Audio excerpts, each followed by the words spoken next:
Друзья, привет! В этом видео я детальнее коснусь принтов и композиции. Что касается стежки, то в принципе здесь все то же самое, что в работе «Старинная рукопись», о которой я рассказывала не так давно, осенью. Новые зрители могут посмотреть весь алгоритм стежки там. Видео находится в плейлисте для спонсоров.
Первый день работы закончен. Условно назову его день булавок. Дальше будет день пришивания и потом стежка-вышивка. Сейчас уже сумерки, поэтому выглядит немножко устрашающе. Но с вышивкой это будет гораздо наряднее и утонченнее.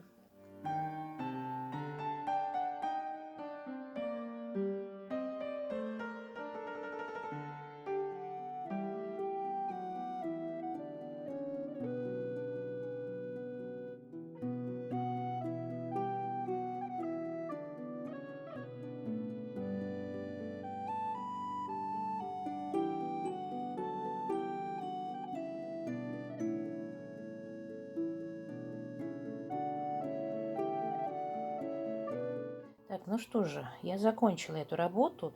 Сейчас попытаюсь вам показать обилие золотой стежки. Это действительно было трудно, заняло очень много времени.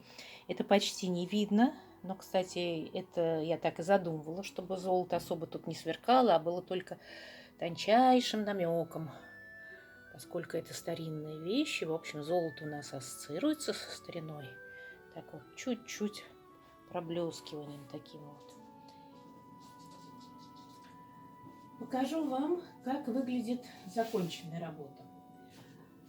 Края я оформила, как уже показывала, такую плотную очень ткань для портьер. Очень-очень плотную. И ее я покрасила почти неразбавленным акрилом коричневым.